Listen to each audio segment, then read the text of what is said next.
Yeah, let's do it. Victor, it's wonderful to meet you, sir. Thank you for taking a minute out. Thank you for having me.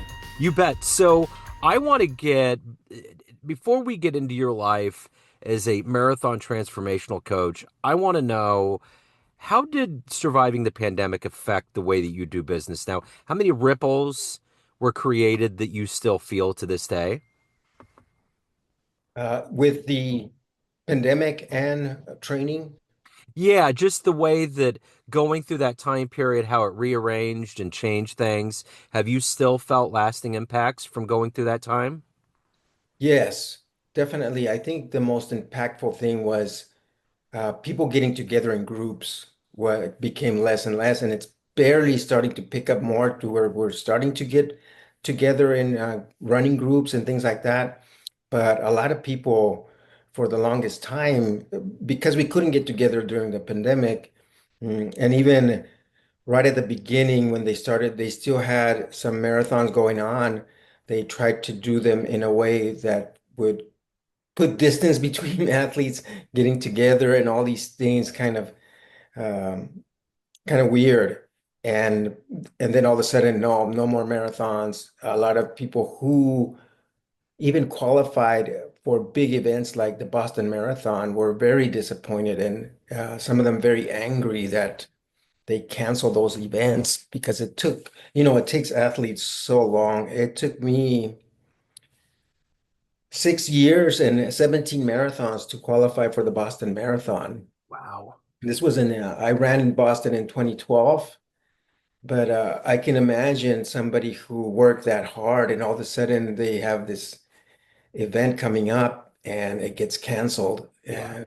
Very, very disappointing. And yeah, those kind of changes, I think, are the most impactful in the sport. I think a lot of more people got into running solo because they couldn't go to the gym, because they couldn't do. I think more people took onto the sport, but I think getting together with groups was less. And ripple effects, I would say that we try to engage social media more because we're not getting together. So a way to do that is to get on our phones and do selfies and post our runs.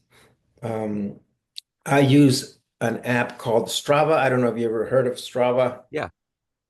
So I use that app and I just got the summary of the whole year and it's pretty amazing because it tells you how many miles you do, how many hours you put in, all this stuff. And so I recorded the screen, the little video of it playing, and I just posted it on Instagram, my things. But those are the kind of things that since we're not getting together as much, it's a way of sharing with friends and everybody else, hey, this is what I'm doing. And I think that uh, and as a coach, I think that definitely made it more viable to do coaching online so that I can my my dream is to build the business more and more online so that I can also be anywhere and still be doing my coaching and Yeah. still offer that transformation. So, yeah, it's interesting how many apps and technologies that we had to connect all of us, but we still miss that person to person. It really reconfirmed that as humans, we really do like to commingle and be together. Yes, yes, and nothing substitute that. Even our performance when we go to like a race and marathon. I know that a lot of people tried doing races virtual because they would register for a marathon. Okay, you can run it virtually, and then we'll send you the medal. But the performance is not the same Yeah. when you're gathered with a lot of people and you're having people cheering you on live Yeah. than when you're on your own or just with a few friends. Yeah. It's not the same. There's definitely this huge energy and connecting with a lot of people.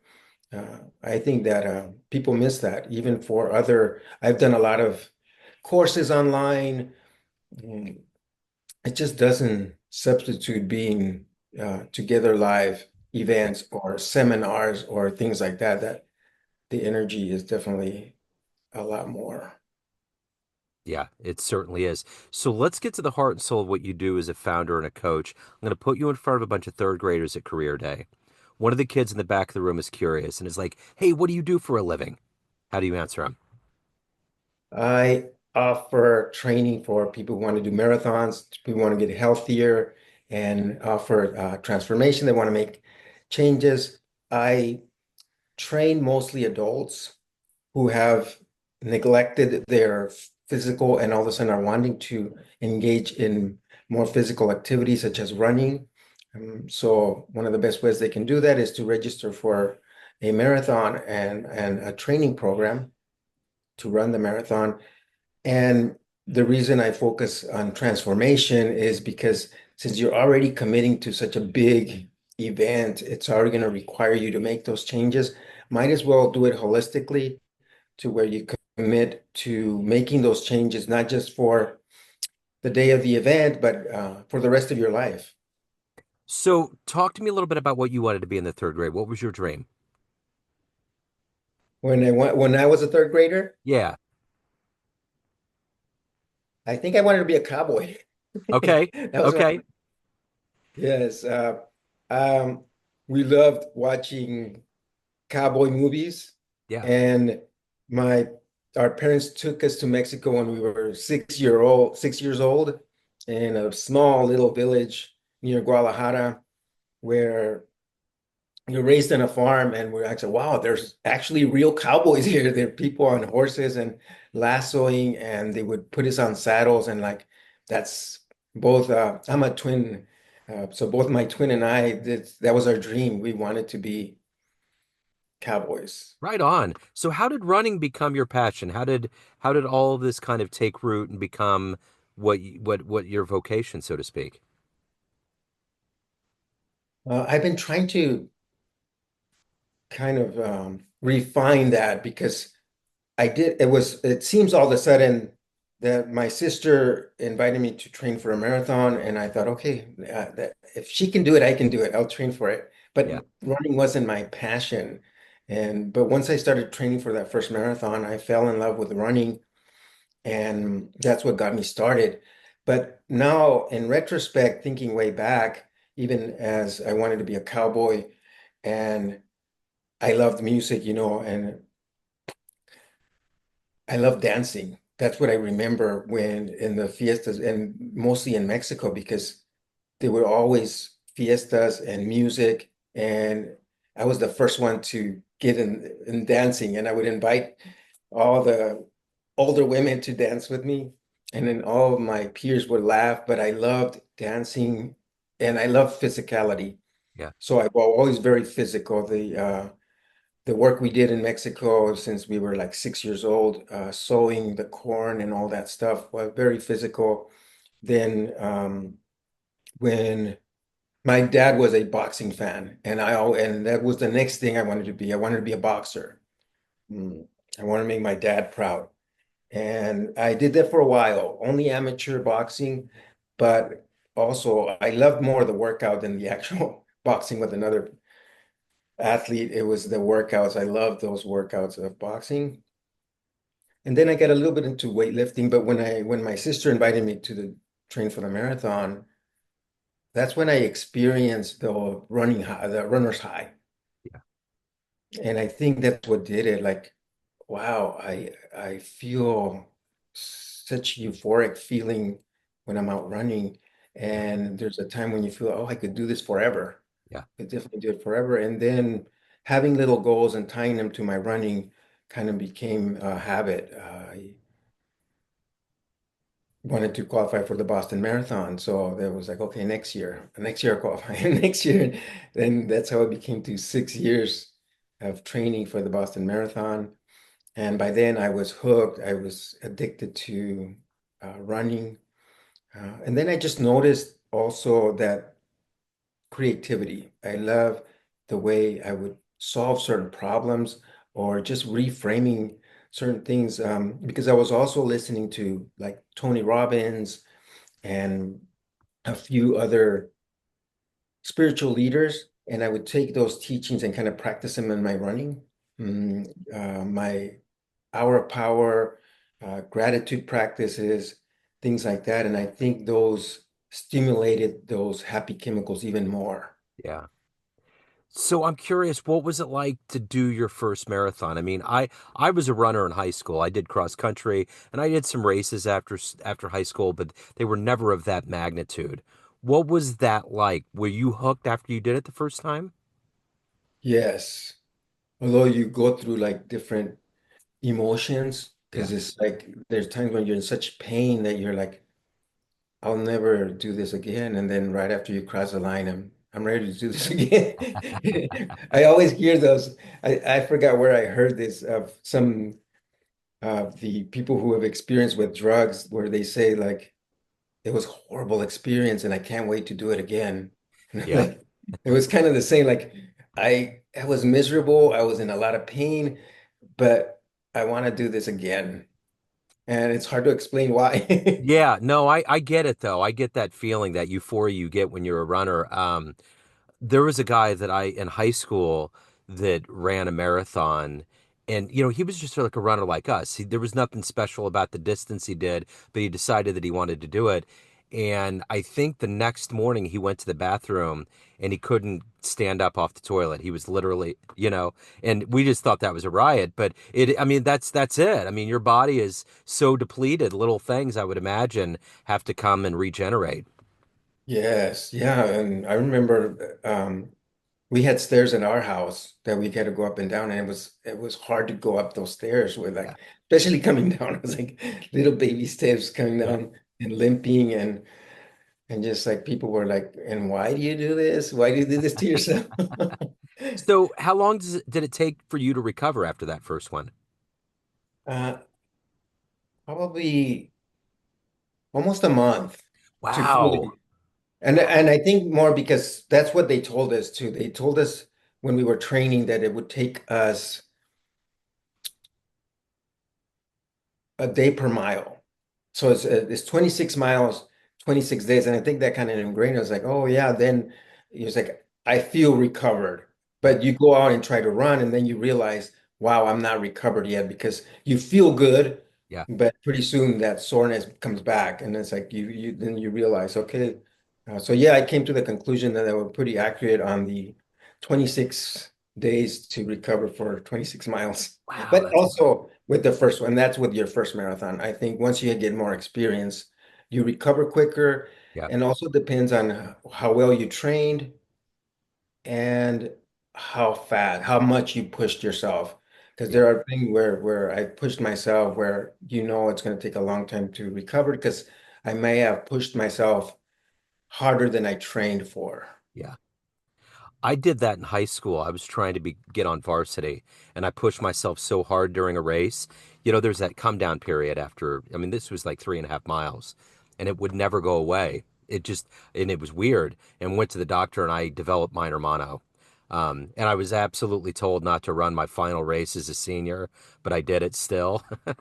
And my karma got me because I was in first place and I literally took the wrong turn and I had to come all the way back. And I think I ended up finishing second or third. So, but anyway, I could not imagine after all of those years of being in cross country and competing and doing what I did to just forego my last race. I had to hide it. I had to say, oh, yeah, I can do it. Everything's good.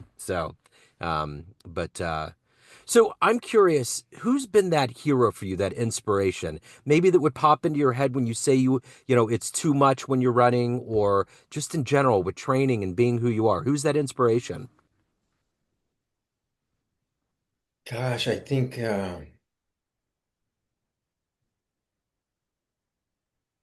well, I think it comes to Tony Robbins comes to mind only because he was the one I was listening to, and he was the first one that was making those metaphors in my mind, like life is a marathon, it's not a sprint, and they would reference marathon to do it, and then he encouraged to take on big challenges, get out of your comfort zone, and and that's what the marathon, when my sister invited me, it's like, oh, that goes right in hand with Tony. I'm gonna take the challenge. Yeah, And I think that one.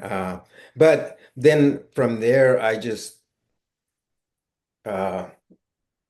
grab inspiration from a lot of places, including my sister, my parents, people close to me, and athletes. Every time I see somebody doing excellent work, it's like, oh yeah, I just correlate.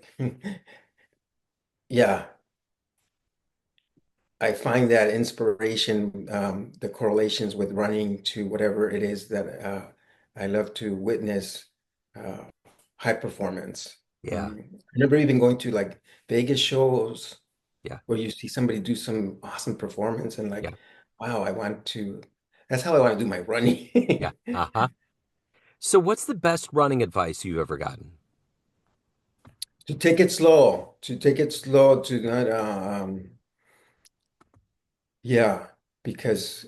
Be, because my ego would get so big, like yeah, because you do experience that euphoric where like you feel unstoppable, and like it takes a coach to say you need to slow down or you're gonna get hurt. Yeah. And Yeah. I think that was it's for every marathon. And still, I started really listening. It's like there's a pace that I can do, and if I don't stick to that pace, I'm not gonna make my goal. Yeah. So that taking good care of your body. The other one is cross training. I think that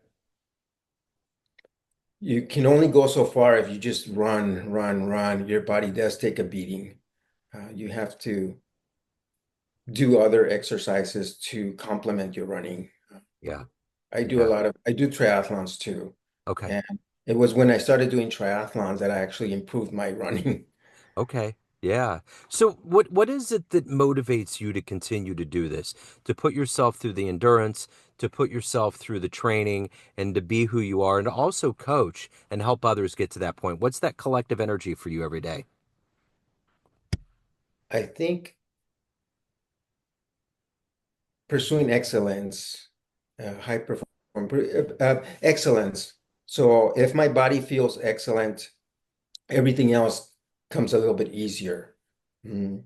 So taking care of the body in different ways, but mostly exercise, that would drive me. And sometimes it's just reminders. It's like, why do I not feel so good? And then I start remembering, well, you're not taking good care of your body. I'm not hydrating. I'm not exercising. And I can feel that difference. And then once I started that coaching, it kind of feeds itself. It's like, well, if I'm going to make suggestions for other people, then I should be following them as well. Yeah. Mm. And I think that part like, feeds itself. Like, okay, whatever I'm teaching, I want to practice myself because it does bring results. And I listen to different podcasts. I listened to your podcast today when I was running, Yeah. and that inspires me. And I try to see how does that fit in with my running. And I always find something.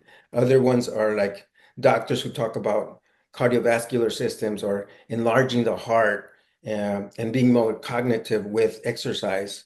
Oh, and then I start to like I can make content around that as well because there's just so much more and more evidence that we can live longer, than we can be more cognitive when we are exercising. Yeah. For sure. So let me ask you this, of all of the clients that you've had, what's one that may have been one of the most difficult, but ended up being one of the most satisfying, or you grew the most, or they grew? Was there a client like that for you? Yes, I think there's one that is still my client, and I think that right now it turned into more of a life coaching than the running because they developed something that they had curate.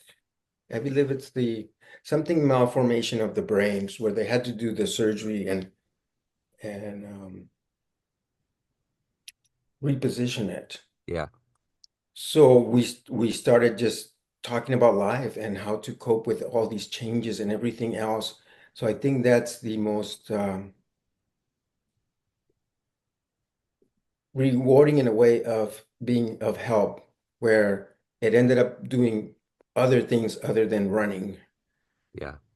And I got to see her too. I was happened to be in LA visiting my mom and said, wow, I'm going to be in UCLA and having the surgery right at the same time. And so I get to visit her and see her in person, which we had been working for a long time, uh, just Wonderful. virtually. Yeah. So Yeah. I'm curious, with all of your clients that you have, what's kind of your cornerstone philosophy of coaching? What do you really want to instill first and foremost in your clients to help them get to where they want to go?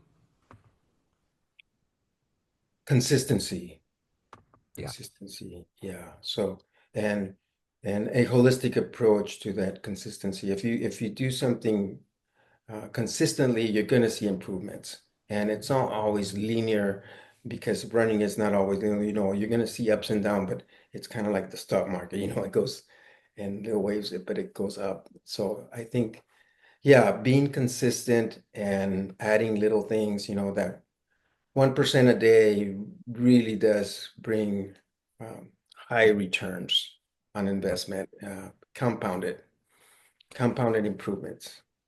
So let me ask you this, of all of the races that you've completed, maybe the accolades, the awards, everything that you've done, what's one that's the most special or the one that you remember the most?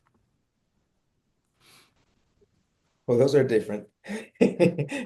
Memory, the most painful ones are the most memorable, as well as the ones like the Boston Marathon or qualifying. The first time I qualified, that's always in my memory. It was very special. And then the one where I suffered a lot of cramping, and for some reason they decided to take my temperature. I said, the lady said, you know what? Because it wouldn't stop cramping and it's pretty bad. And they said they felt like they couldn't get my temperature down. It was in the tent after the marathon. Yeah. And it's like, and we can't get your temperature orally. We're going to have to go, anal. Yeah. And it was at that time, it was like, oh, well, you got to do what you got to do. But then when afterward, it was like, was that really necessary? Right. Yeah. So that was one Yeah. that's memorable, Yeah. definitely. Absolutely. No, I get it. I totally get it. So let me ask you this. If you had a dream tonight and you ran into a much younger version of you, an 18-year-old version, and you could give that young version of you a piece of advice based on this life you've led, the wisdom you've accumulated, what advice would you give your younger self? Um, I say don't be afraid to take chances. Yeah. I think I've taken a lot of precautions in playing it too safe. I think even the boxing, when I went into boxing, I think that I was afraid of. I felt like I had to choose. It's either going to be boxing or education. I somehow didn't feel like I could do both. And something in my mind said, well, it'd be safer if you just stick to school. And because I had to also work part-time, that was sort of safer route. And there's a lot of other things where like we play it too safe. Yeah. Yeah. Yeah. So, of all of these things that you've overcome and evolved into and achieved, what are you ultimately the proudest of? What I'm most proud of, Yeah.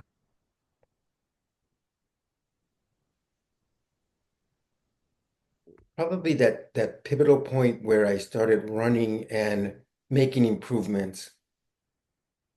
And I don't know exactly what sparked, but I know that I had a DUI, actually two DUIs by the time I was 19, and I experimented with drugs. And I just got married and adopted, or they adopted me as a parent. So my wife had two daughters that I met them when they were 2 and 3. And all of a sudden, it just became an epiphany. It's like, what do I want?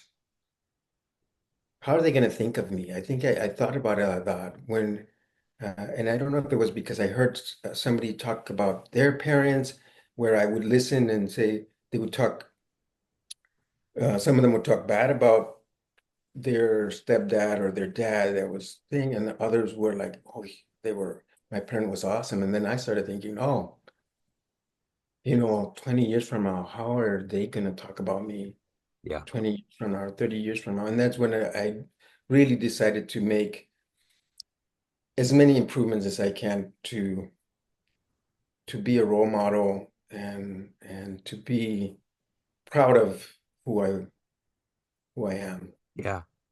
So at the And end of the day, after all of this is said and done, everyone has a perception of you, family, friends, clients, everyone that knows you, but you run the show. What's your perception of you? Who do you think you are? I am someone who's trying to make an impact or as much impact as possible on other people. I feel like God has blessed me with a lot of a great life. And at this point, I'm a retired UPS driver. Yeah. So I'm collecting the pension and now I want to give back. I'm into the coaching, and that's who I am right now is trying to make my difference, express myself through my running and have as much influence on others and inspire them to get healthy, Yeah. maintain their health. What's the next big, or what's the big, huge race that you haven't run yet that you want to run? The event. Well, I want to complete my ex-wife and I are doing all 50 states. Yeah. And I probably have around 25 more. So that's one of the big goals is I want to finish the 50 states. Mm, and then I don't have like a huge one event other Okay. than cover some of the big ones. Like I haven't done New York Marathon. That's what I was wondering. I was thinking that. Yeah. Yes. I have a few bucket lists. Like I got to do the New York Marathon. This Chicago, Yeah. and then we'll see from there Yeah. other Yeah. events. What's the qualifications? What do you have to do to get the New York City Marathon? Is it crazy? I think it is crazy. I haven't looked at lately, but it's mostly a lottery thing. Most people Ah, get through a lottery, so you register and you think, and then by luck of the draw, you get in because the qualifications as an athlete, I think, are even harder than Boston. yeah, I would imagine so. Yeah, that's the creme de la creme. Victor, this has been wonderful. If anyone wants to hire you, reach out, learn more, any of the good business, where can they go? Go to eymcoaching.com. That's my website and download it. I have an amazing training plan that they can download. So for free, so go to the eymcoaching.com, download the free training plan, and then if they need any kind of one-on-one, they can just contact me there Okay. and further assistance. Wonderful. This is such a great story. Victor, thank you, sir. Thank you for your story. Thank you for your time. Best of luck with everything. Thank you. Thank you for having me. It was a pleasure. Awesome conversation. Yes, And, absolutely. hopefully we can do this again. I'd love it. Absolutely. Thank you.